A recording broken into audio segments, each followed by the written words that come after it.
Nice muscles, Tyler, dude.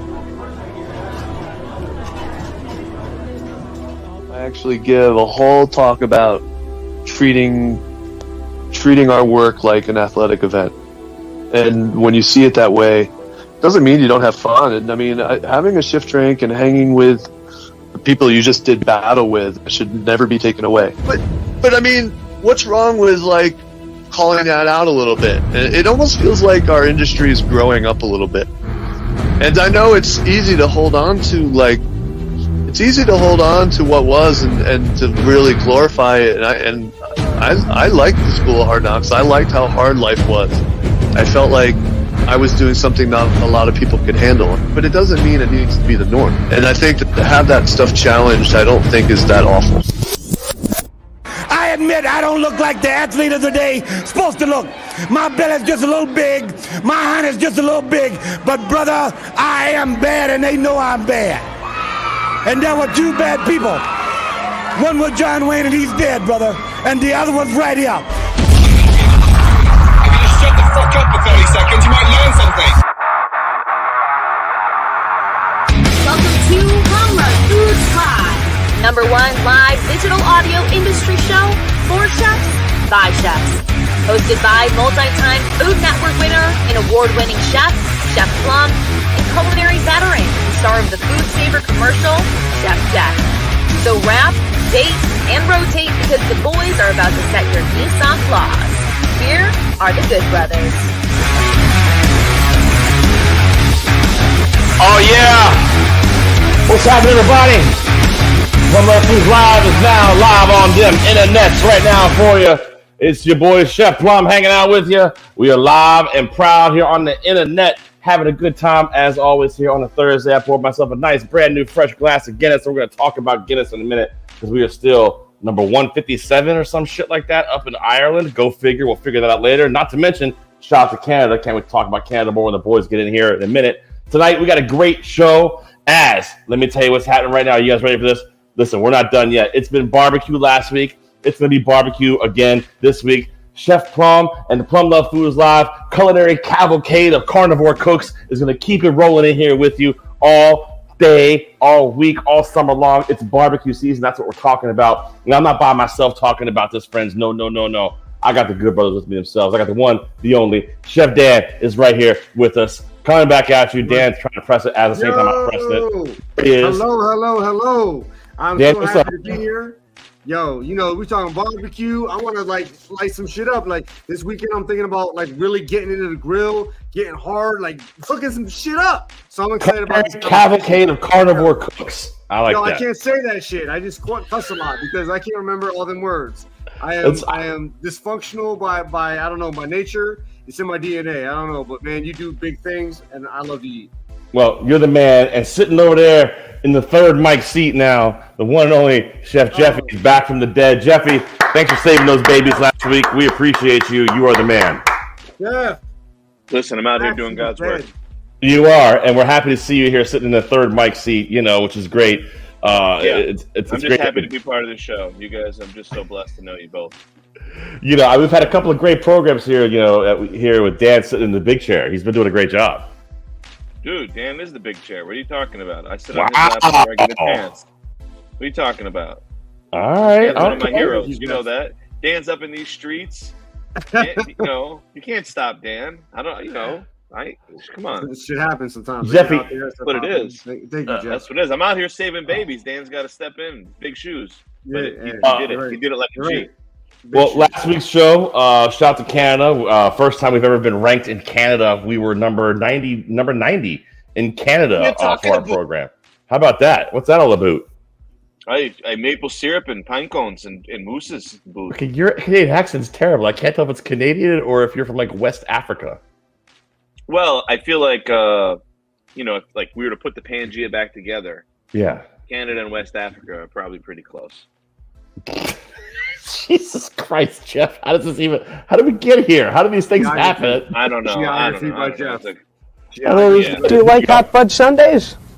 Oh, you betcha. Mm-hmm. No, I don't quite get it. Jeffy's like, oh, Pangea. Honestly, does anyone have any standards here? I'm with Pangea. I was there once. Easy when it comes to geography. Well, either No way, beer, no work. shout out to Canada. We appreciate you. Thank you very much. Yeah, Canada. Oh, Canada. Canada. I don't know that. I don't know We like maple syrup and Mounties. That's all. I don't know if that's the next verse or next line, but it should be. There's something about shale coal, and What? I don't know. It's wild. It's a wild song. All right. Fair enough. Tonight, like I said before, the culinary cavalcade of carnivore cooks continues here on Plumluvfoods Live. Like, look at Jeffy's face. He's like, what the fuck did you just say? What did you just say? That's right. The Culinary cavalcade of culinary cooks? No, the culinary cavalcade of carnivore cooks. Ooh, carnivore. All right. The culinary cavalcade of carnivore cooks. Woo! There you go. Right here. Continues on Plumluvfoods Live this summer. We're going to be joined by our good brother, the one and only Matt Groak is going to join us. Groark is going to join us here in just a few minutes, so we can't wait to talk to him. And he was a teacher, too. I cannot wait to ask how students said his fucking name. I cannot wait to get into that. But he is awesome. I bet he did some shit like call me Mr. G or some shit. I'm telling you. It was some bullshit like that. Excited to talk to him. He is fantastic. We met him at the Mohegan Sun Barbecue Fest this year. Really great human being. Cannot wait to have a few conversations with him. He was also the star of Gordon Ramsay's Next Level Chef Season 1. We're excited to talk to him about that, which he absolutely stole the show from. And I cannot wait to talk to him more and more about, brother, just puree carrots. They work delicious. It's easy. I can't wait to get into that with him a little bit. But Jeffy, before we talk to Matt and bring him on the program, and Dan, as you well know, too, like all these other programs that are out there, that all your real news comes from, all the things you need to know in the world. When you watch CNN, Fox News, Fox Business, which your boys are regular on, when you watch those, They have one thing, Dan. They have one thing. Dan, what's the one thing that they have that this news program has as well? Oh, I'm going to go with the ticker. Wow, that was unfair. Jesus, Dan, where were you? That was supposed to happen. Woo, there it is. Hey, technology, we're old, it happens, the ticker. It took a minute there, but we got it right there. That's it. You haven't done the ticker in a while, so I was caught way off guard. Really? I come back and Dan falls apart. I don't know what's going on. Yeah, Jeff came back, I lost my whole mind. Oh, he's used to, because the chairs are switched, he's used to, like, the third person in the third mic chair would hit the ticker button, but you don't know how to do that. I don't have access to it because I'm not important on this show. I'm sorry, who were you? No, fuck that. Jeff is incredibly important. He sends out the emails. He gets everybody locked in. He gets calendars ready. He does a great job. He does a fantastic job. I do want to point out, though, Dan says, is Jeffy joining us tonight? And I said, I don't know. I'm going to say this to you guys, no homo. I'm the best backup guy. Say that right now. What's wrong with you? I'm right behind you. Jeff, I'm bottom behind. What? I'm always pushing from behind is all I'm saying. Say that. No homo. God damn it. What? Joining us here in a few minutes on the program is the man who has built his career on the one and only social medias and become a master of the grill, a master of a smoker. Matt Groak is going to join us here in just a few minutes. We can't wait to hang out with him. He is awesome. You got to check out Groark Boards Bar of I keep fucking his name up and I'm fucking asshole. Groark, yes. Boys. Groark Boards Barbecue. It's very death metal. I forget that we said that. Joining us here in a few minutes. You got to love your meat just like my good brother here does. He was a great guy to hang out with. We had a great time with him as well. Before we get to him, I want to talk to you boys about one thing really quick. All right? This is a question for you. I wasn't ready for this. All right, let's go. I have a thought in mind about doing some spots for the rest of the summer just on social media. I want to see what you think about it. All right. I test ran one last week. What about doing simple content about simple things? How to boil water, essentially. Like, it sounds dumb. I did talking about a piece talking about how to shuck corn properly last week when I was at my client's house. We filmed it. It was great. Looks beautiful. The sunset's in the background. It's a great spot. But I talk about shucking corn, but then I also talk about using the corn silk and frying it, how it tastes like popcorn. So the idea would be simple things that people don't talk about enough, and then throwing a little chef twist in at the end. Sounds great to me. I think it's fucking epic. Like that's that, you talking about things that we might think of as everyday, like kind of, oh yeah, right. This is something we just do. but a lot of people don't necessarily think about it that way. There's a lot of people having other things going on in their lives, and you're putting shit out there that's like common sense stuff to us, but other people is like, oh wow, this is life changing. This is easy. This is not what I thought it was. Cooking is as intimidating as it used to be. Like, I think that's a great way to shine light on things that are accessible to everybody on a daily basis, whether they know it or not. So super helpful. Appreciate that. So Jeffy, my thought this weekend, I got some scallops coming from my scallop fishermen. I think they're coming tomorrow in the shell whole. And I'm going to show how to clean a scallop, whole scallop. Yeah. Honestly, Plum, I'm just going to say this because I love you. You can talk about anything because you connect with your audience. So anything you decide to make content about and just be consistent with, you're gonna do well because you do good like that. You have that kind of a thing. So I fully support you doing this kind of shit. You know that. I mean, go. Very sweet, Jeffy. But I want your chef opinion. Like, is like a video on like cleaning a scallop? Like no one does that. From a chef opinion, I hate those videos. You know I do.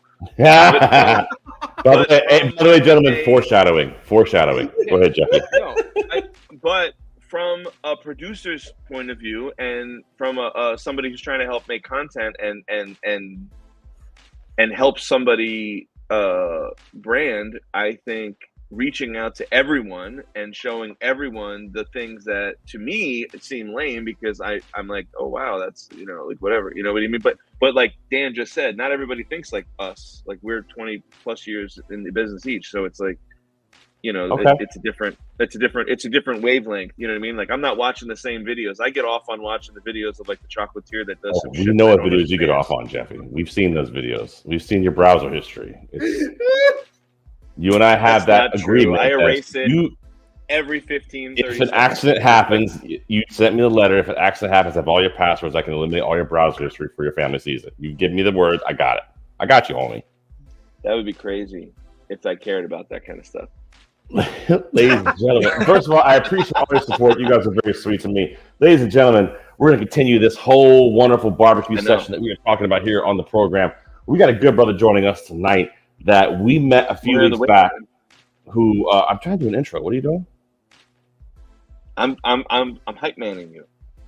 You trying to DMC me? No. Yeah, that's what I always do. All right. Meanwhile, a brother we met a few weeks back. He's a great human being, man. A very talented cook in his own right, and I say cook as a compliment because I love being called a good cook. This gentleman has built a massive empire on his own using social media, things from TikTok to Instagram. Make sure you check him out on that. He is a fantastic, thoughtful cook, which is one of the things I noticed the most about him when I watched him do his demo. He's thoughtful, which I think a lot of people tend to lose these days. I really enjoyed watching his demo and hanging out with him. Had the opportunity to be on stage with the good brother. Ladies and gentlemen, please welcome to the program the lovely, sweetheart of a human being, the man, Matt Groak, is on the program. There he is. Yes. There he is, man. There he is. Attaboy, Matt. What's up, brother? How you doing, man? What's up, guys? How's it going? Just giving Jeffy shit, a month or so, right? We had a good time in Connecticut. Yeah, dude, it's a good time over there. Mohican Sun does a great job, man. They're really nice and they know how to take care of their people. Listen, I'm ready to do that again. Oh, dude, listen. I think that festival's going to change a little bit for next year, but I think it's going to be like a country music festival, kind of be a couple-day event and barbecue. It's going to be a much bigger thing, I think. So that's awesome. What we got to do is get you at Food and Wine Fest. That is a shit show, and it's the best. I'd love to do that. I'd love to get out west and do some out that way. Yeah. So honestly, man, I got to tell you, one of the things I noticed a lot about you when I was watching you doing your demos, I was hosting the stage, I was up there with you. You're very thoughtful about your stuff when you cook. Does that have a lot to do more with the fact that you have kids, the fact that it's something you've done a million times, or is it just, listen, I want to make sure it's accessible to everybody? I think, God, first off, that's a huge compliment. I like that. Thank you. Because half the time when I'm up talking wherever it is, I feel like I get done and I don't even remember what I've said. Yeah. You went monk. You go monk on them. Yeah, dude, but I think the majority of it probably comes from being a teacher, being in the classroom, dealing with kids on a daily basis, pretty much for the last 20 years. I've been teaching for 20 years. So, wow, are you still teaching? Yeah, still teaching. Yeah, Good we for start you, back man. August 30th. I go back, but Okay. and And I you're a PE teacher, right? Can I just teach phys ed. So, hell yeah. I'm dealing with kids. It's like controlled chaos, right? And not just that, but at the same time, I'm dealing with the highest of the high level kids and the lowest of the low level kids.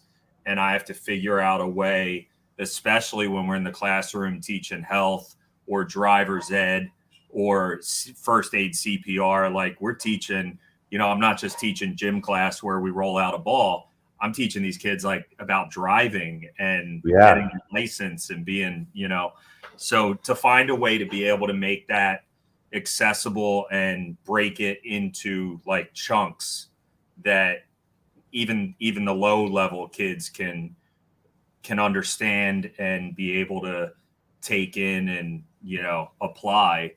I think that's probably where a lot of my video content in terms of breaking down steps and things like that comes from. I would assume and then dealing with my kids at home to a degree, Right. but I don't have as much control over my boys at home as I do kids at school. I had my mentor, Chef Lonnie Hewitt, shout out to him. By the way, Jeffy, we got to get him back on the show. He just took the executive chef position at Dollywood. Yeah, we'll get to that in a little bit. How about that? Whoa. He would preach, keep it simple, stupid. Keep it simple, stupid. Stop fucking overthinking it. Keep it simple. And he's so right. I mean, it's if you have a great product, you have great stuff, a great technique, you don't need to fucking put 700 steps into it, Yeah, and these kids now, man, I mean, for the last 4 or 5 years, they have, zero attention span, don't want to listen to anything, and don't want to like do anything. Bro, teach your class on TikTok. Dude, you gotta look. I think I just posted something the other day. I just posted something the other day talking about, I think it was either today or yesterday I posted it, talking about how I literally feel like I could write a high school curriculum on social media. And so many aspects of it, right? Because we do so much more than just create content. I maybe more than a lot of others because I'm a teacher, because I'm a state employee, because I'm a public figure just in my community being a teacher, right? Like I couldn't just being a teacher for 10, 15 years in the township I teach in. I couldn't, when my wife and I were living in town where I teach, we couldn't go out without me running into 30 people that I know and saying, hey, Mr. Groark or Mr. G, like I fucking do it. You do a Mr. G, don't you? God damn it. 100%. By the way, I fucking knew it. Mr. But I'll explain the transformation of the names, what kids call me. But I mean, and now with the growth of social media and all that stuff, that's even, kind of increased a little bit more. But, I have to be mindful about everything I say, about everything I post, because there's parents of kids that I teach out there watching. So, and the kids. Right. So I don't have the freedom to, curse and drop the F-bomb in my videos all the time. And, like, it's just something. I've noticed that about your videos, man. You're pretty tame with it, which I think it makes a lot of sense. Yeah. Now that I was asking about that, but it makes a lot of sense now with what you're saying. But I do think we should probably not say lower level kids anymore. We should probably not say that term. That didn't sound good when you said it. And then like it sat here in a minute and I was like, yeah, maybe we shouldn't say that anymore. Listen, now, I could go on a whole tangent about that kind of stuff because as a phys ed teacher, I teach all levels, right? Yeah. Here's why I say it that way with no hesitation, because everything is leveled in school. There's college prep, there's AP, there's honors. You could take, there's 4 levels of chemistry that you could take, like I know classes, every class. So there are lower level and higher level students. Yeah, but we just don't say it though. The only subject, even culinary in school, We should though. even culinary in my high school is level. You could take advanced culinary if you're really serious about a career in culinary, or you can take low level culinary if you just want the credits for graduation as an elective. Like, that's all fine. It's well and good. But phys ed, we get them all. We get all of them. It's all in one class, right? I'm like a proponent of leveling phys ed. Give me, like, dude, Plum, I'm telling you, when I was in high school, I went to phys ed. Like, we got done. We were sweating, dude. We were throwing elbows. We were balling in phys ed, whatever it was we were doing. If I hit a friggin' fly ball over the center fielder's head playing high school softball in gym class, if my ass wasn't rounding third, I was pissed off. You know? Brother, I gotta tell you, 10th grade phys ed for me, there was a girl named Rebecca. Oh, good old Rebecca. Oh yeah, Rebecca. She went by Bex actually, and and I found out that she had like one shaved like strip of hair or something. Long hair, big into hip hop. And it was probably the blowout, you know. She would always dance to "Rump Shaker" by Rex and Effects because that song came out then. I found out that in 10th grade gym class, she hurt her wrist, so she got to sit out gym class, right? So I had a rollerblading accident. Yeah, that's right. And I fuck you, Dad. Listen. We'll just forget that you said rollerblading. I was a G rollerblader. You have no idea. Back in the 90s. So I separated my tibia from my fibia, and they were like, okay, you need 3 weeks, you'll be good to go. And I said, Doc, there's a really cute girl who doesn't have to do gym class. Like, if I had a brace on my leg, I could sit out gym class and hang out with her. And he was like, oh, I got you, I got you. And he wrote me a letter, let me sit out all of gym class in 10th grade. I got to hang out with Rebecca the whole time. It was the greatest. That's you worked that one. That was solid move. Super solid move. Super solid. So you teach driver's ed too, and I don't want to harp on this very long. I have 16-year-old twin daughters who just finished. In Connecticut, where I live, driver's ed is not taught in school. You have to take a separate class. It's a whole fucking ordeal. It's terrible. Yep. And they just finished it. But you teach driver's ed, which means you probably also teach sex education. So I'm guessing it's phys ed half the year, then 1/4 of the year is driver's ed, and 1/4 of the year is sex ed. Is that right? Yeah. So 10th grade in New Jersey, 10th graders get driver's ed. So the 10th graders have to do driver's ed and health. And then, so two marking periods. Half the year is health and driver's ed. Then the other half of the year is phys ed. Juniors and seniors. I like how you call it health. I teach seniors. What? Yeah, I teach seniors. So I taught driver's ed way back, a handful of years ago. But and I did behind the wheel and all that stuff. But seniors just have 1 marking period of health, and then 3 marking periods of phys ed. Same with freshmen and juniors. What? Seniors have to take phys ed? Yeah, 3 marking periods. Jersey sucks. Yeah, 3 marking periods of phys ed. It's a state requirement. As a senior? Yeah. I think I was a senior. In Virginia, after sophomore year, you can be done with that shit. Really? Yeah. That's crazy. Yo, when I was in high school, my gym teacher and me hated each other so much after I quit football that he was like, Perazzi, what do you want to do with your life? And I was like, I want to be an artist. He was like, he just started writing me passes to go to the art room, and he's like, don't waste your fucking life.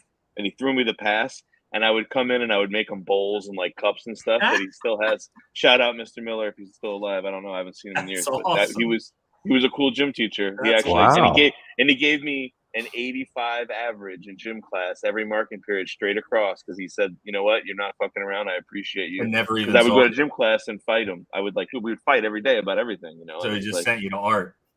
Yeah. It's phenomenal. Wow. Okay, that's interesting. It was awesome. Yeah. Let's New York for you. Yeah, I'm actually asking you about all the teaching stuff because you call yourself the meat teacher. So I'm trying to establish that as like you are a legit teacher. Yeah, which is kind of where the name comes from. That's where the meat teacher thing came from. Some people, whoever, how it happens on social media. I don't even know how it happened exactly, but actually, I do know how it happened. There's this woman on TikTok, and she's not really around much anymore, but I'd say this goes back maybe four years ago. She was called The Vegan Teacher. And do I know this woman? I think I might know this woman. She's an old lady, gray hair. Apparently she used to be a school teacher at some point. And she's The Vegan Teacher. That's her, her name is @The Vegan Teacher. Okay. And she would just post video after video about how terrible meat is, that you're murdering animals, all this stuff, like hardcore, like vegan, right? Hardcore. And I would get tagged in a lot of her videos early on as I was kind of growing. People would be like, oh, they would tag me, or they would see one of my videos and people would tag her in my video because I'm slicing up, a rare ribeye steak. They tag, kind of Buster chops or whatever. Yeah. So I made a video at one point with her, like she had some vegan song that she wrote, and I like pictured it to a steak, and I was slicing the steak, and I did a voiceover, and I said something like, it's time for a new teacher. I'm the meat teacher. Dan, you hear this shit? This is awesome. I love this. And ever since then, it blew up, and people like started calling me the meat teacher. There were fake pages being made, pretending to be me. That happens. All that kind of stuff. So it was cool, and that's kind of how it all happened. How it all started.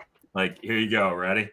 But it's time for a new teacher. Welcome. Ready? I wish her all the best, but it's time for a new teacher. Welcome to class. I am the meat teacher.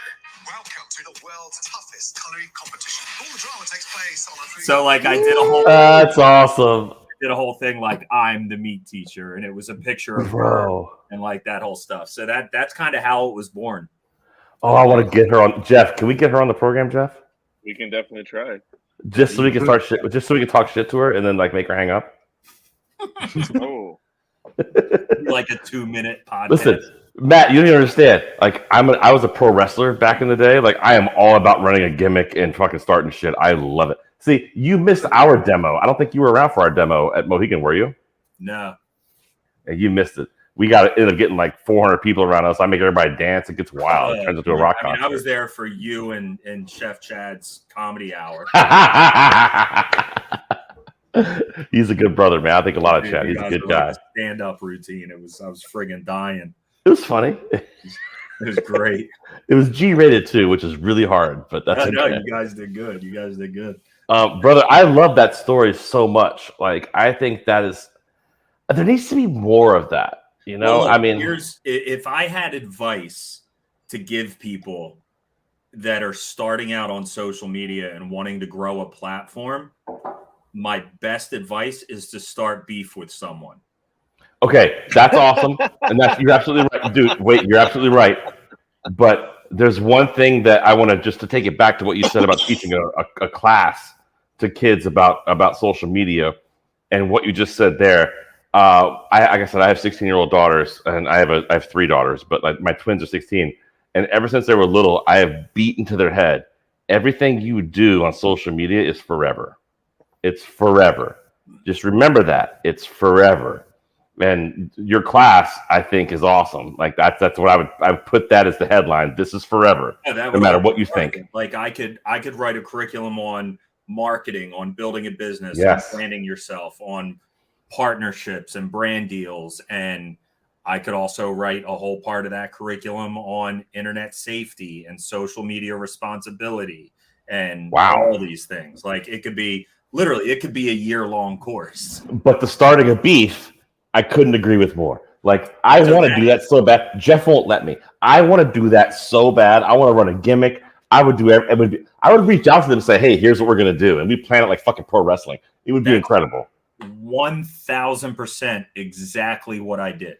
Do you want to do that, you and me, and like we'll end this in a big fight, and then we'll just go back talk about it on the show and do it? Oh, well, I have also, here's the other thing with me. I've tried doing it again, but I think people have caught on to me. Yeah. And they don't believe exactly. me. They don't believe He's me too- when I do a lot of things. My first beef on social media when TikTok first kind of started, and people were really growing, I had a lot of the food community, barbecue community that didn't really believe in TikTok. Yeah. And they were, hooked on Instagram and really Right. thought TikTok was just going to be a flash in the pan. And I was committing more time and effort into TikTok than I was Instagram. And I was telling a lot of my friends, like, dude, you got to come over, man. You got to do this TikTok thing. It's not extra work. Just the videos you're posting on Instagram, post them on TikTok. Like, you got to do it. And they're like, no, because it's like a little teenager app, right? But once it's huge though, it's a global app though. Crazy. And once people started believing and saw the growth, they all started coming over like a freaking tidal wave. And at the time, I was one of the first like meat barbecue guys on there. And my buddy Jack Mancuso, his name is Chef Cuso on social media, and he's a Buffalo guy. He's up north. Shout out. And we were probably two of the bigger meat creators, barbecue guys on there. So we would get tagged in each other's videos. Awesome. Yo, look at what he did. Look at what he did. Smart. Like people trying to get us to fight or get us to like one up each other. So I started to notice, I'm a little bit older than him. So he's like 27. I'm like 45, right? That's not a little bit, Matt. That's a little bit. That's a little bit. It's a little bit. That's like you lived his entire life. Then he was born. That's all I'm saying. I started catching on to what people were doing. I'm like, man, people are really trying to get us to not like each other. So we had kind of talked and we were friends and we got to chatting and we're like, dude, let's just go at each other. Like, I love it. Like, I fucking love it. We were like, let's go hard. Like, let's agree right now. Like, nothing's off the table. Like, we're not going to get offended. Say whatever you want. Do whatever you want. And let's just battle and make people think that we frigging hate each other. Hell yeah. And sure enough, that's what we did. And we did it for a solid, I want to say like 6 months. Okay, was there ever any culmination? Was there ever any payoff? Was it a big throwdown? People thought we hated each other.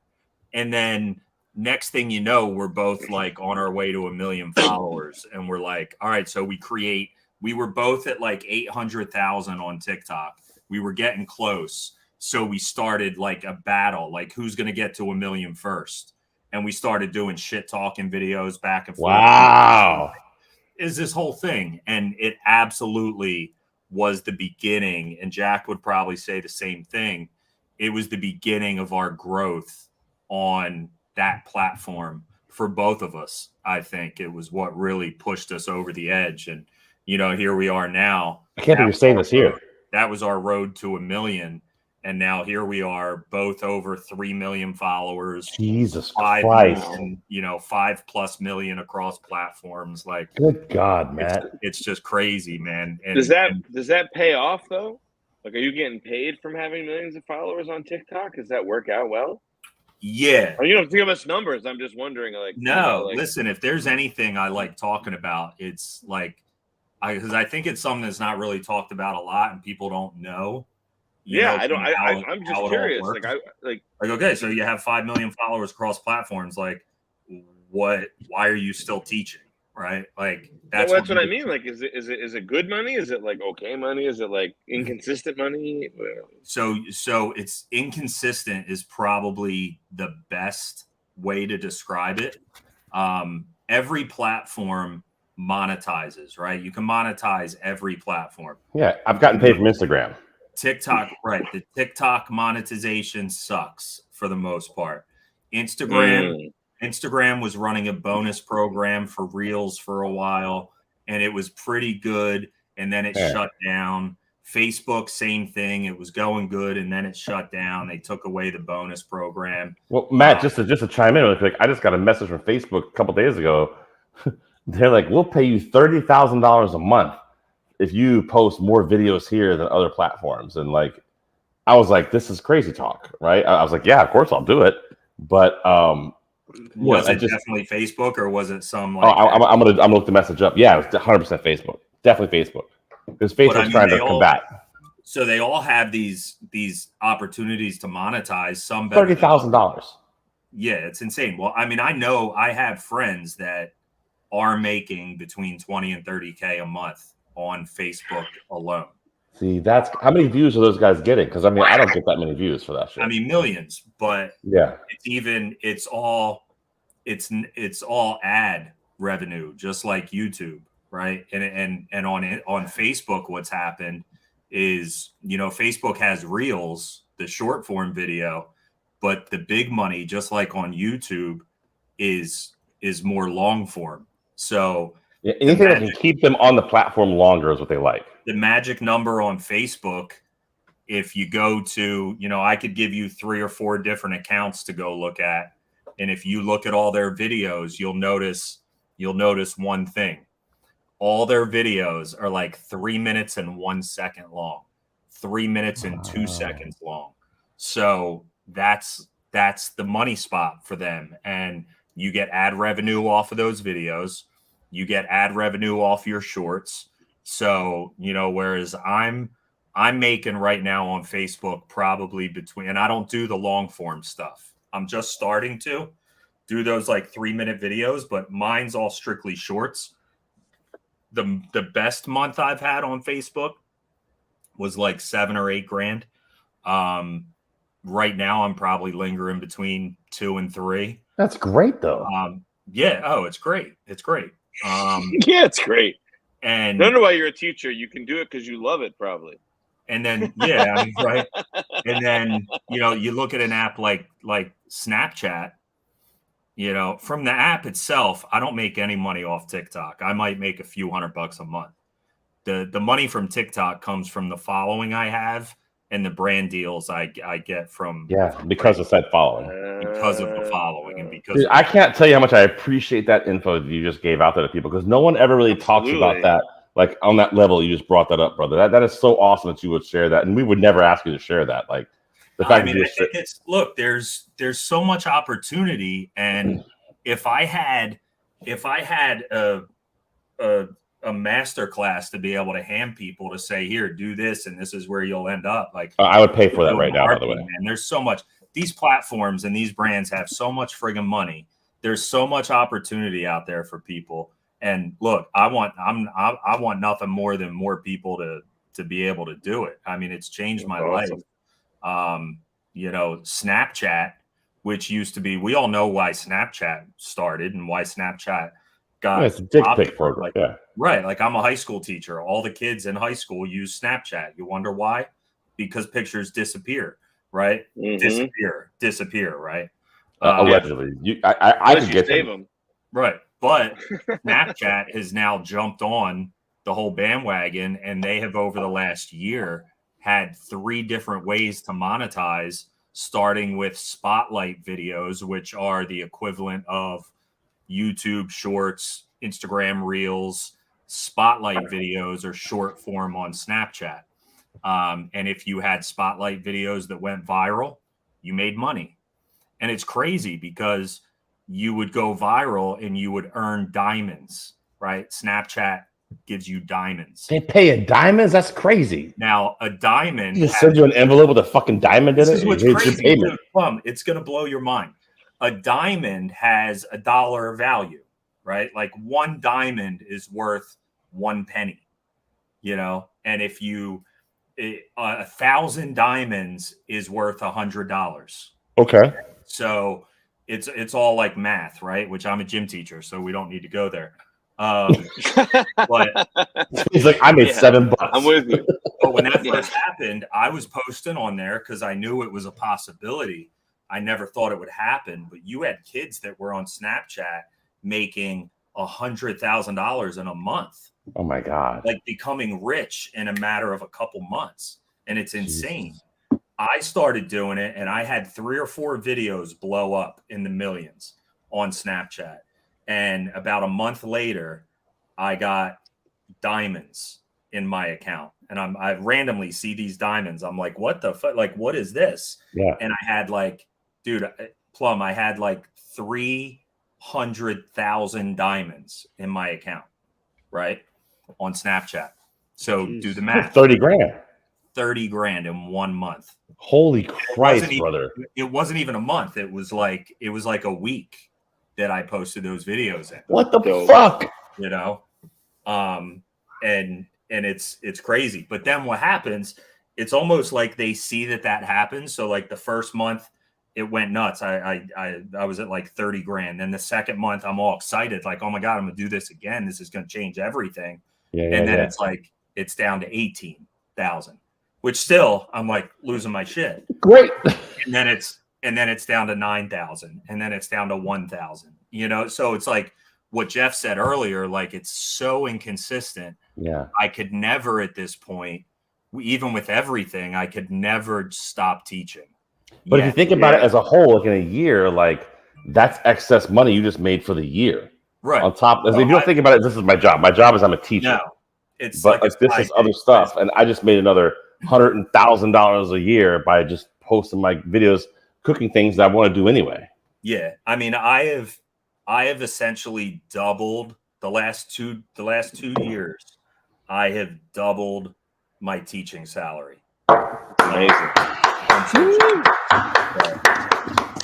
Hell yeah, brother! Hell yeah, brother. Before, I want to get those plugs out there for you, and I got a video I want to show too. But last question before we can move on from this stuff, because this is like a fucking class right here in itself. I mean, absolutely. Jeff's eyes are never this wide open this time of night. He's usually like one eye is like this, and yeah, he's like, but he is way. You've got him way awake right now. But if there was one platform that you would tell someone who's new and starting to do this and kind of, let me jump on this bandwagon, let me see what I can do, if there's one platform that they should do it on, what would you recommend that to be? YouTube.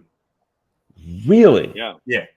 No How do you promote the YouTube part of it though? Listen, I don't do any YouTube promotion. I don't fucking play. I just don't do shit on YouTube. What do you mean promote? Like, how do you promote it? How do you say, hey, come watch my shit? I mean, it's virality, right? Like if you make content that people are gonna get hype about, then it's gonna come. The problem is most people, because we live in this world of like instant gratification, you know, even me sitting here, I think I have here's a fucking class right now. Ready? This is a fucking class. And I'm getting like serious about it because this shit, I was ready to quit YouTube like 2 months ago, right? I was around 120,000 subscribers on YouTube. Not even. I was under 100. I was at like 78, somewhere around there. Sounds like pretty good numbers. Yeah, great numbers. And we're talking like a couple years ago. And then I started, like, YouTube Shorts really started blowing up, and they started pushing the Shorts content. I got to be part of the creator program with YouTube. Yeah. So now I had like people inside that I could talk to that were talking about best practices and what hashtags to use and all that kind of stuff. My content started blowing up, and I went from, in the matter of a year, I went from like 78,000 up to, I don't know, 500 and, 500. Wow. And it happened fast. But every platform, there's always this, and then there's this, and then there could even be that, right? Where you're gaining, and you're like, holy shit, this is insane. It's happening. Like, this is going to be amazing. It's going to change my life. And then it plateaus, and it might plateau for a couple weeks. And then all of a sudden something blows up. Maybe it's a video you posted 3 weeks ago. That's why you never delete a video. You delete a video and people are so quick to be like, oh, it's been a day, or it's been 2 hours and this video has 10 views. What the fuck? Yeah. Like, never delete a video, because it happens on every platform. It could be a video that's a month old, and all of a sudden something in the algorithm changes and catches that video, and it blows up. Impressive. Over the last like 8 months, my YouTube, I got stuck at 650K. Like I was on my way to 1 million. I was hype. I was rolling. I was consistent. I was doing everything right. Get that fucking plaque, dog. Dude, my YouTube hit a brick wall at 650. I was losing. It went down to 648. It'd go up to 650. It'd go down to 645. It'd go up to 648. Wow. Dude, for 8 months, I was done. I was ready to quit. I was talking to my YouTube people, and they're like, just be consistent, change things up, try some new content. I'm like, I'm doing all this. And I was like, done. And I was always so used to the roller coaster that I've always been really good at it.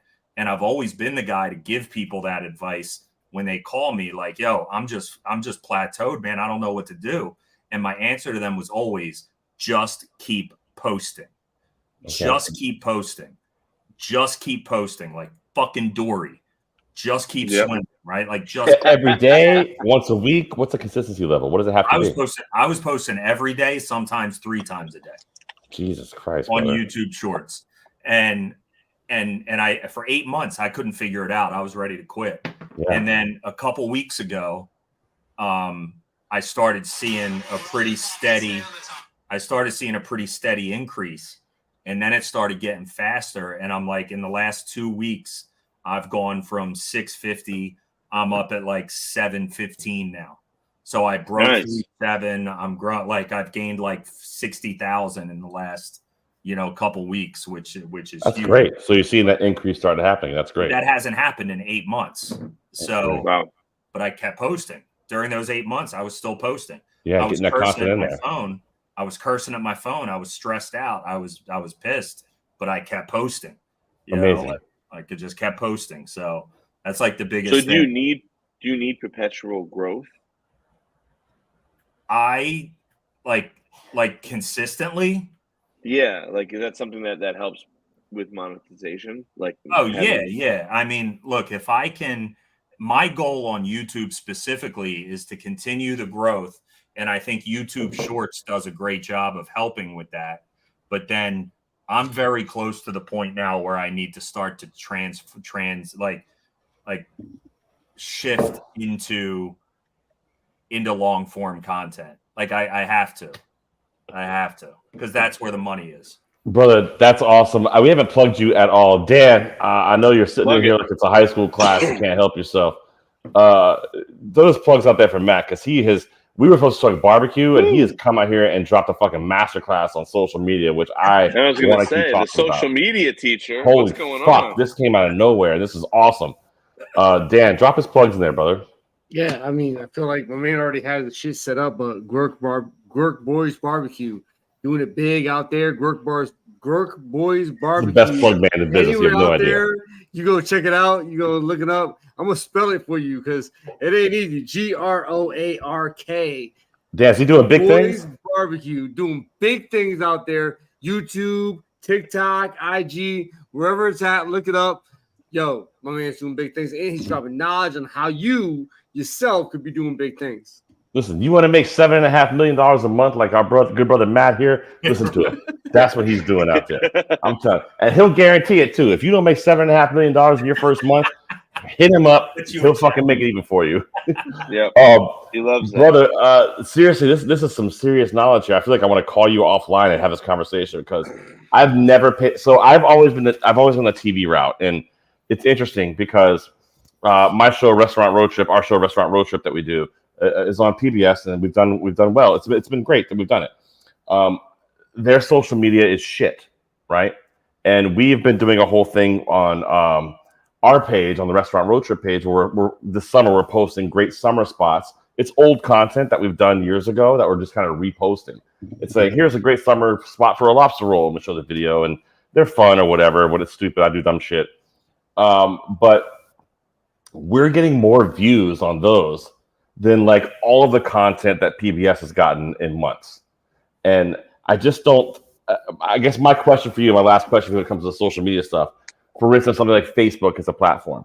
Posting that content directly on the platform as opposed to a link, because I've been taught in my brain when it comes to posting things like this, if a person has to click something more than once, they're not going to click it. Correct. Jeffy, this is a gentleman who makes $7.5 million a month on social media. Like, that's it. I just when we have these conversations with PBS, I want you to be like, he's not wrong. He knows what the fuck he's talking about. Look, I said it. The perfect example. People ask me when I got home from the show or after I was done filming the show, they're like, Fox, huge network. Yeah. Gordon Ramsay, huge personality. Possibly the largest. I'd say he is chef there is next to Chef Plum. This dude. And then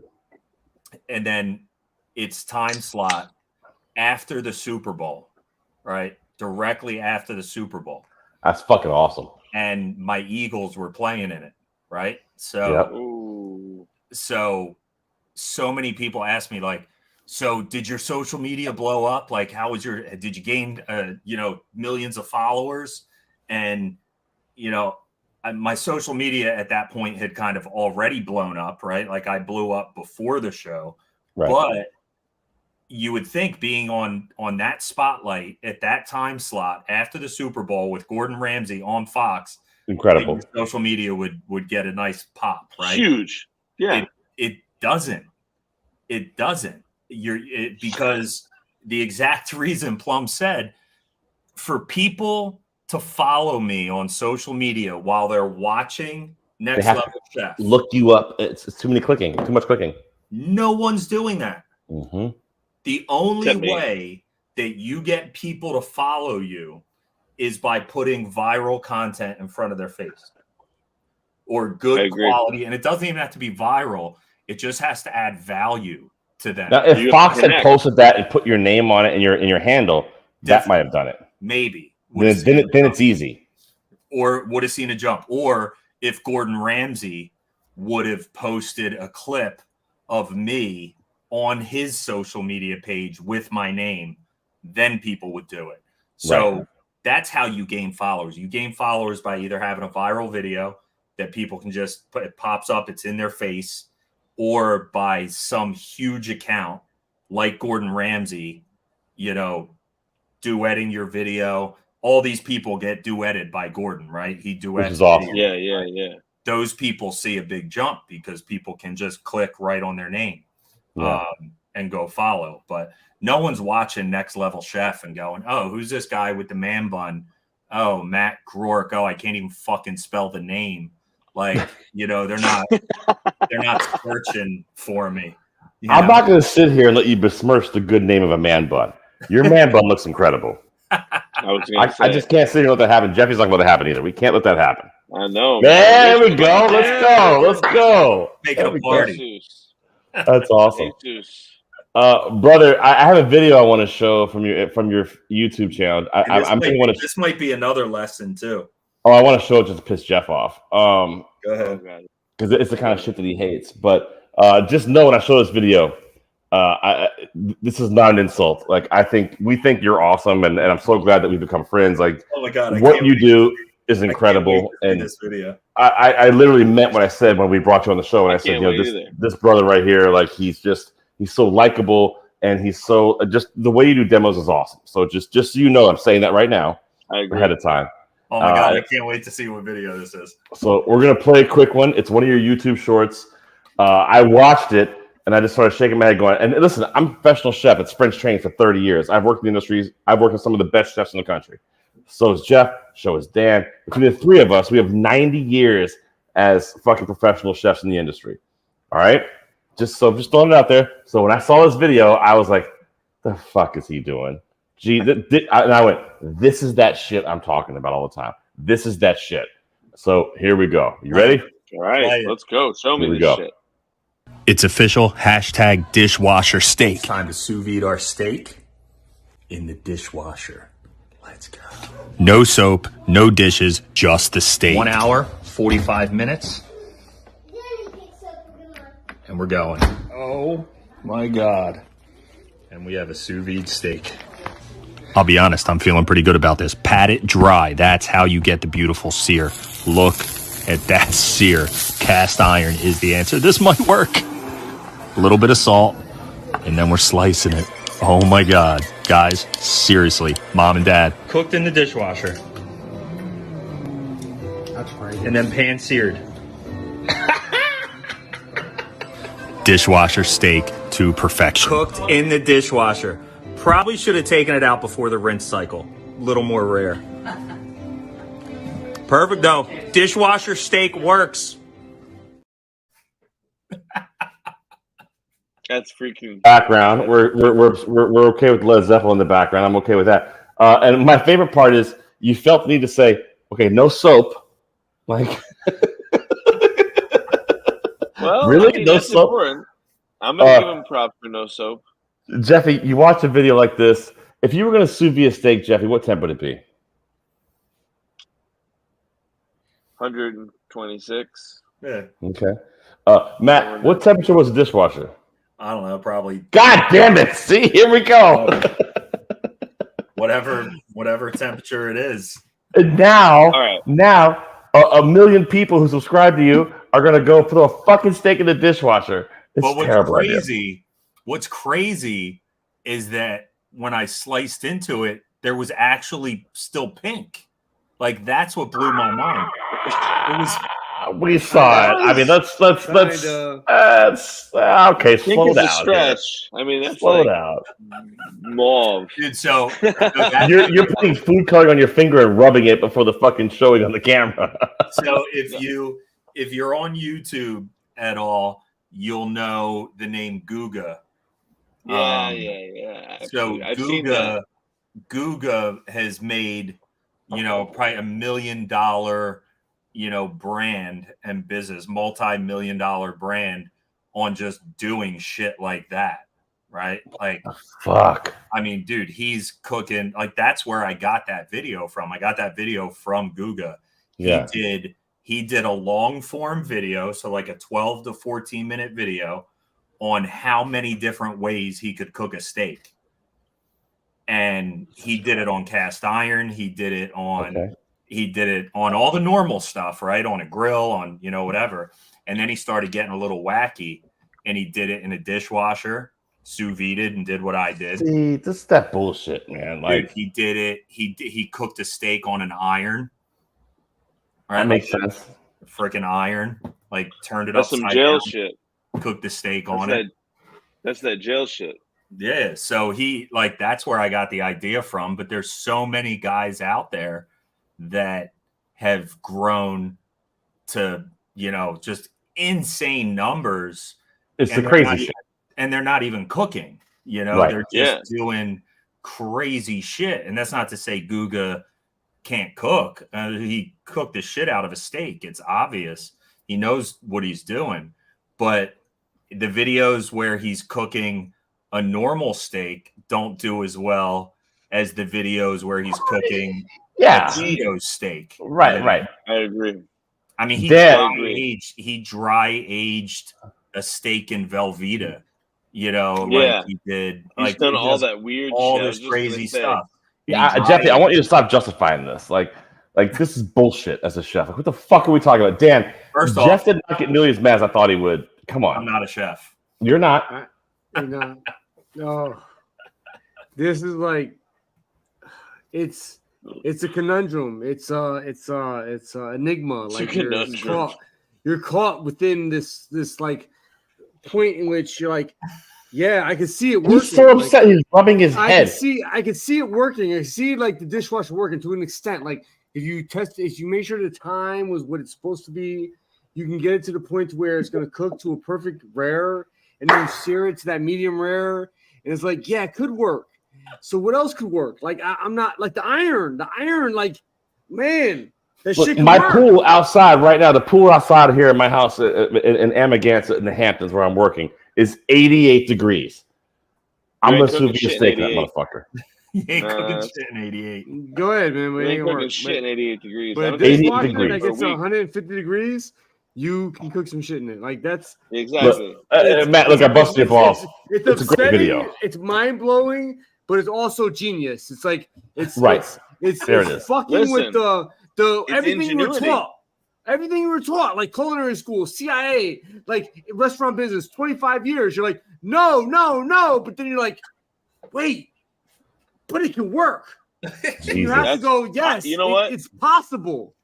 So I'm with Dan on this. Like, I catered for a long time, and there's a lot of times I've been in the middle of the field with just rentals that have been delivered, and sometimes shit doesn't work, right? Like, I've had ovens that just failed. There's 300 people waiting for their dinner, and I have 2 cases of sterno and a bunch of hot boxes and a grill and a bunch of tins that I can fucking make covers on. And next thing you know, we're like, I'm baking brownies in a hot box with 26 sterno underneath 2 different shelves, to get the heat. I mean, I'm like, it Figure it out.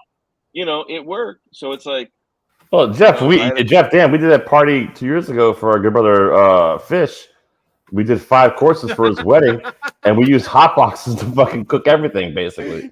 I don't even know what we did. I can't remember that. 5 courses. Like you could cook in our kitchen. That motherfucker had a shitty ass oven. We're like, what Dan's the fuck? pissed. Dan's still pissed about it. It was 2 years ago. It was pretty what are we wild. doing in It was here? like 90 100+ people. Yo, and the grill. He was like, I got a grill for you. Wait till you see it. And then we go outside, and it maybe was 32 inches wide, and it was like one of those like tiny little Sears Weber. And Matt, just so you know, when Jeff gets pissed, Jeff doesn't start yelling and throw things. Everything all of a sudden becomes, he's fucking Mr. Wizard. He's like, okay, we don't have the grill. We're going to cook this here. This is how we're going to do this. We're going to do this. We're going to do it. I'm like, oh, Jeffy is pissed. Like, he doesn't seem pissed. I was like, he's not smiling and not making jokes. Do you see what he's doing? He's all of a sudden he's building. Jeff is outside cutting trees down, building a fucking spit right now so we can cook shit. That's pissed Jeffy right now. Yeah. When I'm really mad, I definitely get quiet. He just starts building shit. But anyway, look, that video it's awesome. I'm busting your balls, brother, because you're a good dude. But like, that's the kind of stuff that gets hits, though, man. That's the kind of shit people want to see. Yep. Huge. Yep, it is. And anything, like I joked earlier, there's probably that could have been 50 other videos.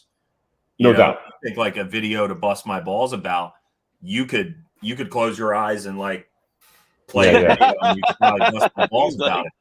Like that's hold on. We have to point out that you fed it to your parents too, who said it was great. That's like my mom fucked would up. say anything was great. That's fucked up. So my it's in-laws, like, my in-laws. There we go. Okay, good. There we go. There we go. Matt, we're running late here, man. I could talk to you all night. That whole social, we didn't even talk about barbecue. We gotta have you back talking about barbecue at some point. Dude, we'll do it again. This was easy. It's easy, right? I mean, shit. I mean, look, how many shows you come on? We show clips. It's like the fucking Tonight Show. We show clips. It's Dude, awesome. How many shows have a ticker? That's what I'm saying. Let's go. Let's go. You are awesome. I love the fact that you cook and you bring your family into this mix, man. And I think it's really cool to see that they get to be a part of this. How do they feel about it? Do your kids understand how many people see this content when you do it? Yeah, man, the boys do. They've grown up in that YouTube generation, right? So they're 9 and 7. Adric, and they both have their own YouTube page that they want me to film videos, and they're doing trick shots in the driveway and stuff like that. They have 66 followers, and they get excited every time they gain one. That's awesome. Hell yeah. Dude, they did a video. I posted a video 3 days ago, and they have 10,000 views. It's insane. It's crazy. Whoa. That's fucking awesome on a video for them shooting hoops. So yeah, they understand it. They get it. They're living in that world, more so than a lot of us are. Yeah. And, it's just a matter of like bringing them down a couple notches, understanding like, no, you're not, you're not going to spend all your time on YouTube and shit. But Kristen is awesome. Like we all know, I couldn't do any of this without her patience and support and all that. I mean, she is hands down probably the biggest reason any of my videos go viral, because if you look at all my videos, any video that she's in has millions of views because she's vegetarian. And I built that kind of story where I pretend to feed her my meat. The French fry thing was hysterical. Right. Like French fries and tallow. My video, or I'm making her breakfast and I mix some beef juice in it or something like that, like the grease. Fucking genius. And it's like, fucked up, but it's dude, so I get hate. I get so many hate messages. she gets DMs from people telling on me. Like, oh my God. Like telling her to divorce What? me. Like, you need to know what your husband's doing, I had a lady call my to know. Yeah, like, hey, you can't trust that man. Oh I got my a God. phone call from some lady in Indiana Phone telling me, call. yeah, from on my business line for like the catering and Okay. stuff. She called my business line and told me that I need to rethink my marketing strategies because I'm actually like harming, bringing like hate to the human race. And I mean, like, you might be a little bit. You might be a little bit. I feel this. I'm encouraging hate and hateful actions and all that kind of stuff. Like she left a 1 minute voicemail. I saved it. I still have it. But which, by the way, if anybody who's met you, like, dude, we hung out for a couple of days. You're the nicest fucking guy out there. You're the sweetest fucking guy. Anytime I get comments about people, like so many comments, people like, "Oh, you're terrible. Your wife should divorce you." I'm like, I feel like I get a kick out of it. I think it's funny because it's hilarious. I feel like my videos, it's so, to me at least, and maybe to you guys because you've met me. Like, I feel like if you've met me and you know me, and then you watch one of those videos of me feeding my vegetarian wife meat, like I'm so obnoxiously sarcastic and joking. Like it's so fake. Totally. It's like a Saturday Night Live skit, But listen, Matt, everything we see on the internet's real. Like, come on. Right. Like that's what I tell people. I'm like, oh, don't believe everything you see on the internet. It's all real. Listen, we got to get you out of here, man. It's late here on the East Coast, I know, and we appreciate. I see you drinking the king of beers right there. It makes me excited that you're hanging out with us. I think the boys might have a question for you, man. I've been running my mouth the whole time. Jeffy, Dan, Jeffy, you can go first. You got anything for Matt? Well, I mean, I asked a couple great questions that he answered so many of the questions. You don't want to ask any more now? Social media? No, I'm just saying he just. I mean, like you were like, I did my part earlier, Plum. I don't want to get there now. I have a couple questions about barbecue, just real quick, and let's do it because I think it's good. We haven't talked enough about food. We should get some food questions in there. One thing I noticed when you were doing your demo, and you said it, I think it's because you are a teacher, but you do a really great job connecting with people, and you walk people through steps in a way that I think is really approachable, which makes people want to cook, which I think is awesome.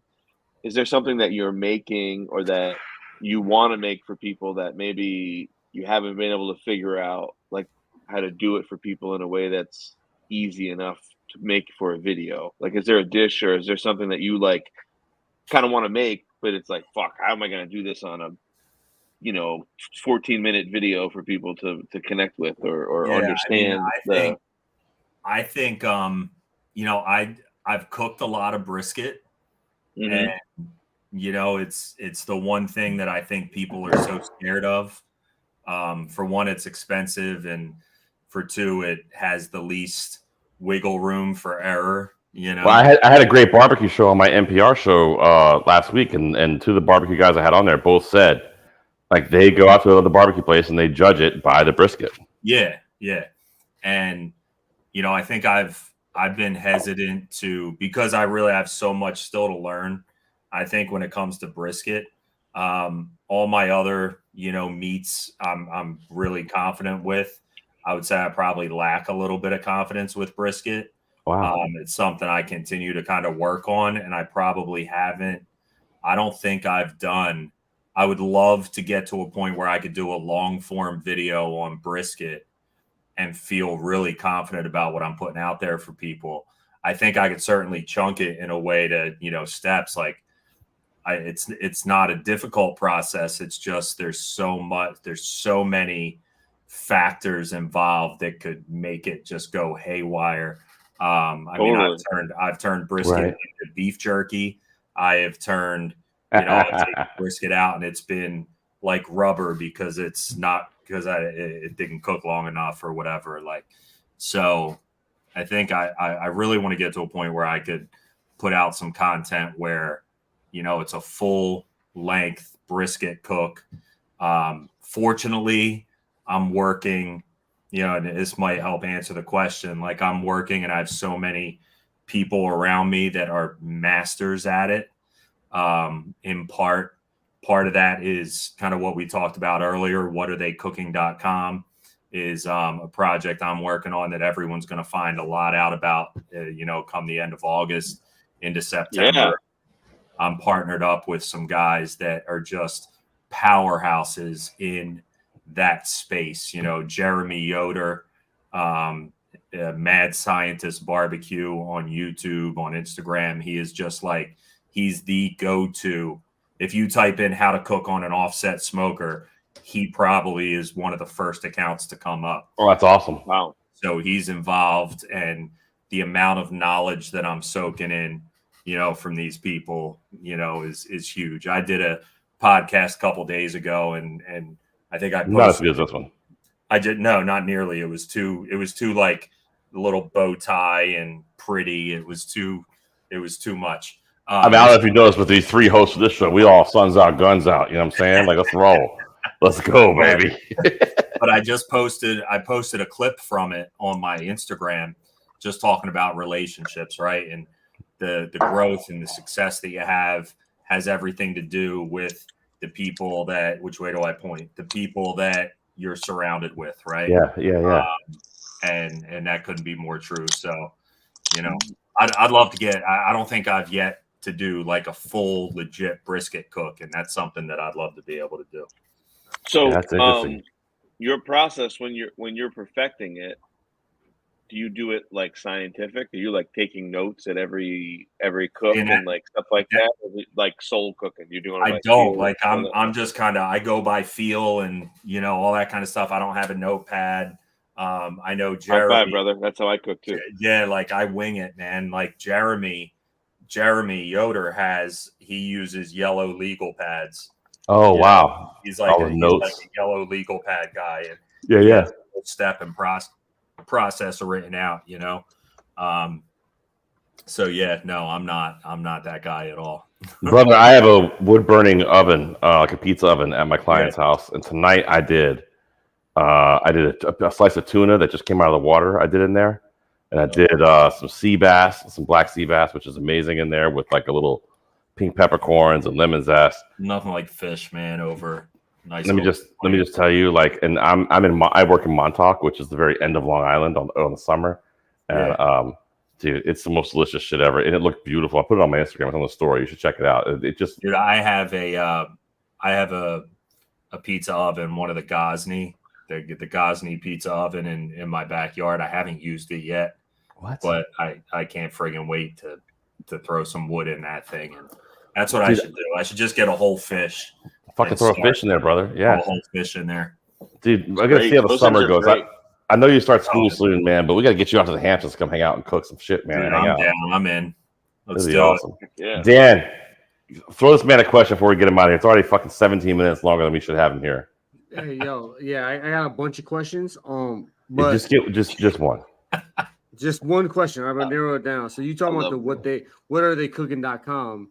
I'm curious to what your inspiration is to the things that you do, because you do a bunch of interesting things. I watch a few videos, little shorts, like stuffing elk into jalapeno, wrapping it with bacon, like a lot of fun things you got going on. I'm curious to what inspires you. Like, do you get inspiration from day-to-day life, or is there someone who you watch, you see, or is there things that you've seen over the years that you're like, oh, I draw from that? Like, where do you get that inspiration from? First of all, Matt, before you answer, Jeffy, shout to fucking Dan. That's a damn good question, Dan. I mean, that was great question. That's like Shrek. That's like an onion, right? There's so many layers to that question. So you just call him Shrek? That's awesome. No, I'm kidding.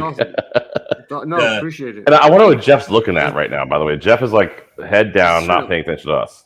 I'm paying attention to you guys. I was typing in the whatarewecooking.com. I just put my name in. From a recipe standpoint, there's so many creators, so many cooks doing content. It's almost impossible to not spend a few minutes on whatever platform you're scrolling and find a recipe or a video that you're like, oh shit, that looks cool. I need to do that. And like the pickle bacon wrapped pickle with elk meat. Like I saw my buddy do it. He's Cooking in the Yard is his name, and he did like a cheeseburger stuffed pickle, and it was wrapped in bacon with beef and cheese. It was incredible, and I'm like, man, I've gotten into elk lately, and I love ground elk. Not a lot of fat in that. There's not, but when you wrap it in beef bacon, it helps. Wow. So that sounds great. It's got a good flavor, though. It's got a really great flavor. Incredible, beefy, like just great flavor. And, you can't cook it, you overcook it, or it gets dry. But, the inspiration comes from all this other content, man. And some people are funny. Like I'll always shout out if I see a video and, someone inspired me to do it or do a twist on it. I'll always try to throw credit to them. Hell yeah. It doesn't happen all the time because at the end of the day, I'm a pretty firm believer in, everything's been done.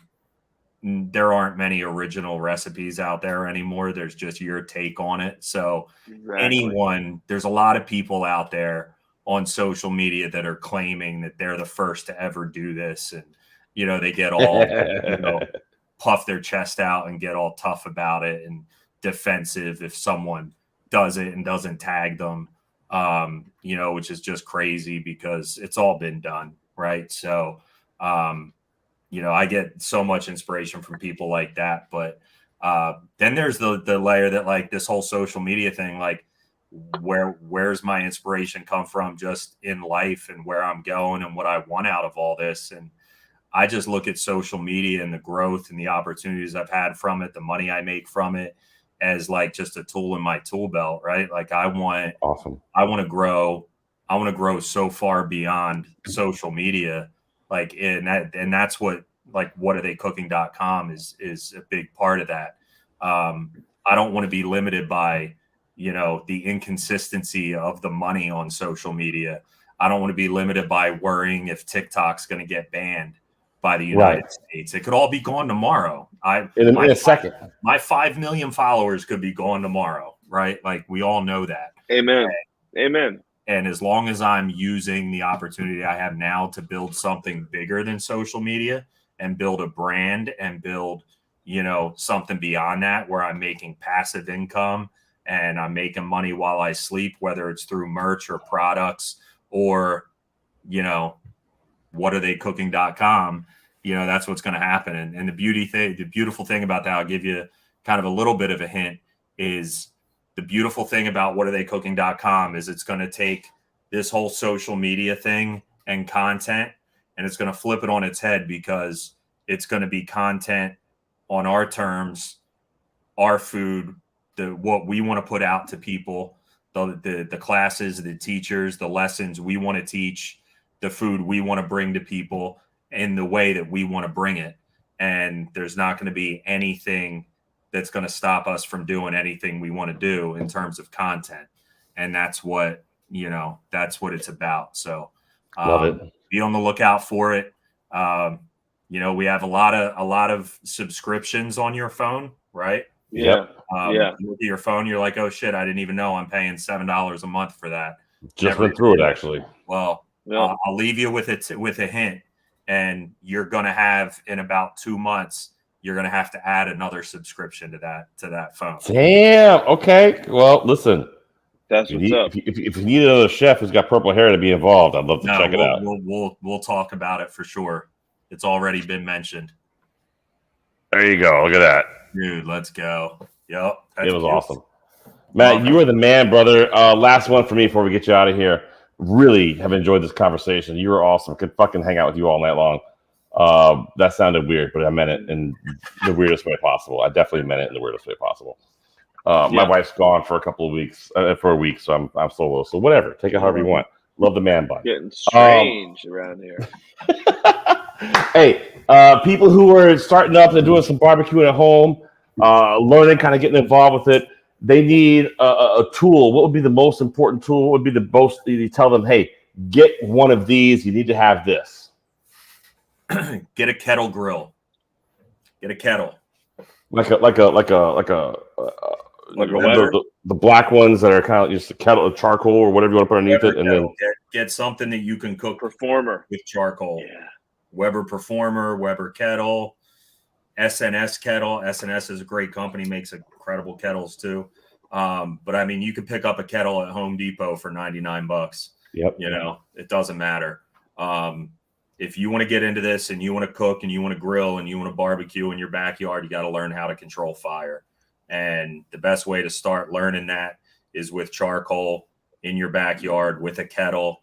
You know, learn how to control the dampers, learn how to control the airflow, learn how to control the flame, give yourself an indirect and a direct side. Always give yourself an out so you don't burn shit. You know, you always have to have a safe zone. Like all those things you can learn real quick with a Weber kettle, any kind of kettle, and some charcoal.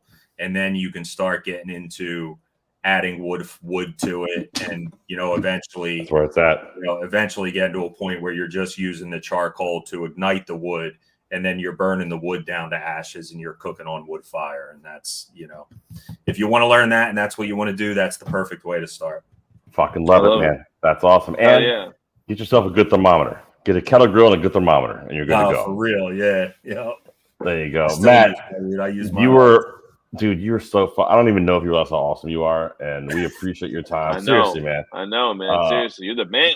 You're a good brother, and we really appreciate you taking the time to hang out with us tonight, man. Hope it wasn't too. It's late. I apologize. We're already fucking 20 minutes over the time I wanted to have you on, but we're good, man. I could talk to you all night long, brother. Seriously, you're awesome. Absolutely. Look, I can't wait till the next time, man. We get to do this in person, and you know, no doubt about it. Sooner than later. Dan, I gotta do it. While we got Matt here with us one more time, get those plugs out for him. Let's give him the plug of a fucking lifetime right here. And Matt, I always tell people on the show that, come on, whenever you go on any show, right, as a professional broadcaster, I work for NPR, I work for PBS, you should never do your own plugs. Someone on the show should do the plugs for you. Whenever anyone ever says to you, hey, so tell everybody where they can find you on social media. Fuck you, you tell them. I'm the guest. I like that. I have said that to people before. Well, you're the first show that's actually done it this way. It's professional. It's how it's supposed to be done, and we play fucking clips. You can tell we're professional. And the Groark Boys Barbecue.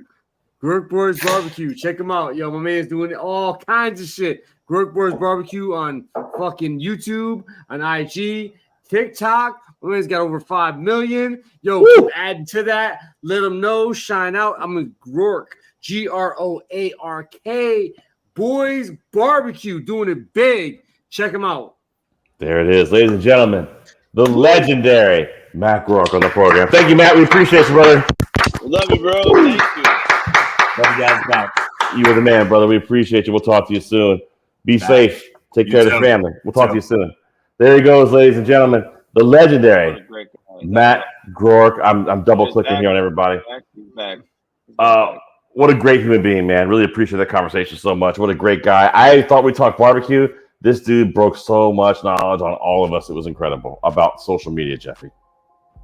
Dude, I said we were going to take a lesson, but that wasn't the lesson I thought we were going to take. When I made the flyer, I wrote, we're going to take a lesson from the meat teacher. Just trying to have a clever play on words. But no, he literally took us to school just now. That was like serious. That was like literally, I learned a lot. And I think anybody who didn't get a chance to tune in, if you're just hearing this now, go back and listen to the rest of it. What a great guy. And literally, he was dropping some real jewels right there. And, you know, I know us as a team are going to be capitalized on some of those lessons. We maybe have to have a fucking private call with this dude because, wow. That was great. I just texted him and said thank you. He was incredible. That was awesome. Got to have him on talk about barbecue at some point, but what a good brother, man. I just noticed that Dan is doe-eyed. You ever notice that Dan has doe eyes? A little bit. It's like sweetie doe eyes. Like sweetie doe eyes. Yeah. He's got like a mean face, but he has doe eyes. Like when you just look at his There it is right there. Yeah, look at that. Oh. I got all kinds of timestamps. I'm gonna send you because there was a lot of conversation that was really good on that. Amazing. And, I don't know what doe eyes means. Like I'm a victim to being hit by a car. He said I'm a victim to being hit by a car. No. Some people have sex lips. You have. It's true. That's true, Uncle Tony. I do want to just say to you boys, I didn't even know that picture. I didn't even know. I just saw. Don't know what you're talking about. I sent Jeff a picture. It was a close up of a friend of ours' lips, and I was like, Oh, here you go. And Jeffy just goes, "Who is that? Uncle Tony, sex lips." Hell yeah, you guys are awesome. Why are you putting people in on our fucking private text message conversation? Like, what the fuck, man? That's between us. It was funny though. You didn't say anything, Dan. Typical. Dan's like, I don't want to type words. Yeah, he's like, I work. At least he wasn't. At least he wasn't like, "Hey, call me." Then he answers the phone and talks to 9 other people besides you. I'm not even gonna entertain that. What do you mean? What happened? I don't know. I'm just saying in general, like that doesn't happen. I wasn't saying like anybody does that.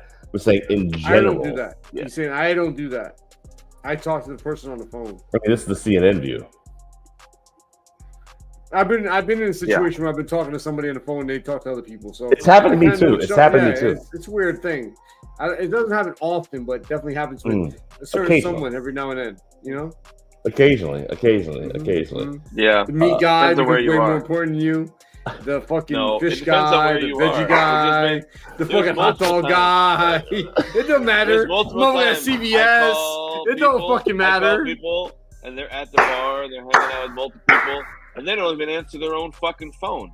They just hand it to some other fucking person in the bar, and then I don't answer the phone. I didn't even know the phone was ringing. And then they give it to somebody else, and then they come on the phone. This is what I do. I'm trying to expand your friendship ring.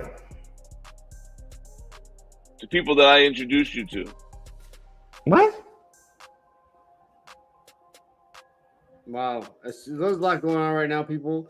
I'm sorry you have to witness this. I don't know what's going on between Jeff and Plum. I don't know either. There's definitely some shit going on right now. I don't know either. I don't think everyone has to be privy to this. Like you're putting out like personal. The dumpster's fucking burning. Although I do want to point out, this is the first time I saw myself on camera, and I say, hey, you know what? I have lost weight. You look great. You both look great. I got to point that out. You both look fantastic. Really. I mean, I feel like I can see it. I can see it for sure. I almost want to ask myself how the treatment's going. What treatment? Are you on that? Are you on that diabetes drug?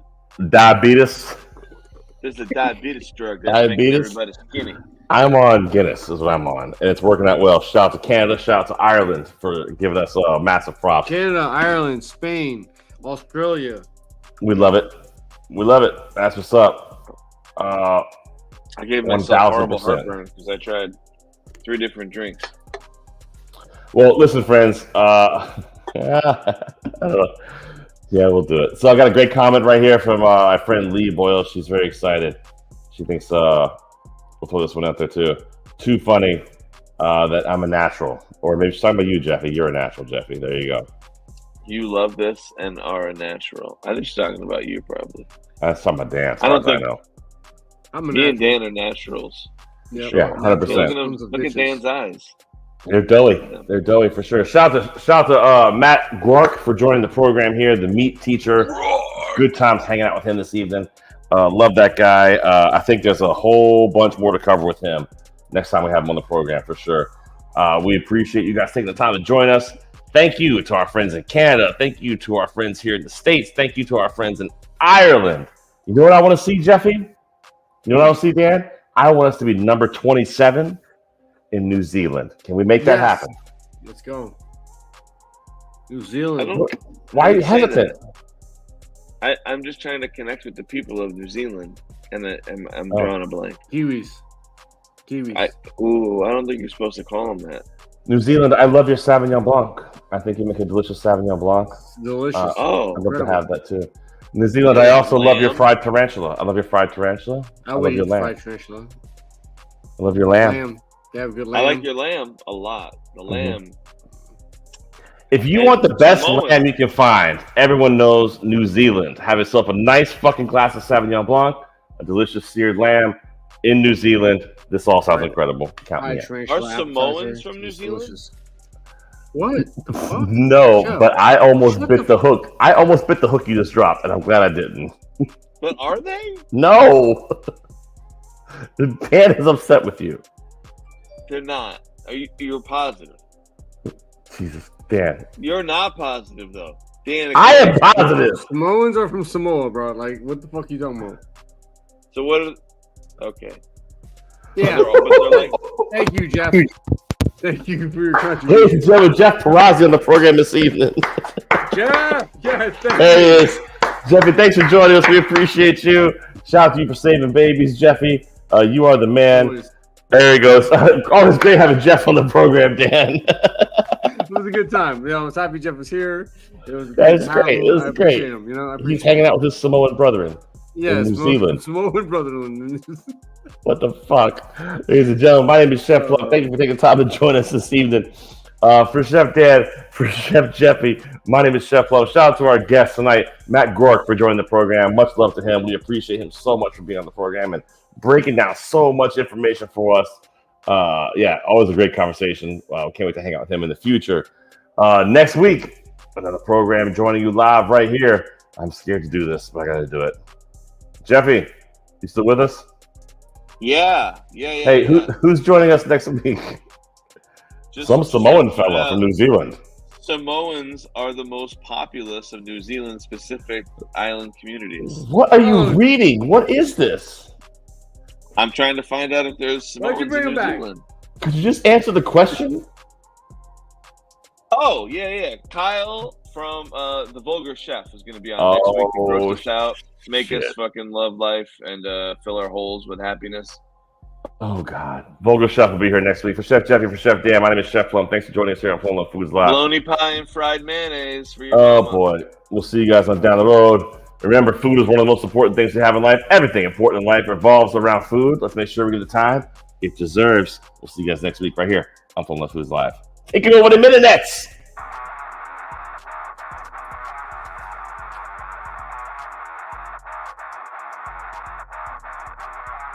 From the tower of power, too sweet to be sour, I'm funky like a monkey. Sky's the limit and space is the place. Thank you for listening to Plum Love Foods Live. See you next week, good brothers and sisters. Do you think I'm crazy?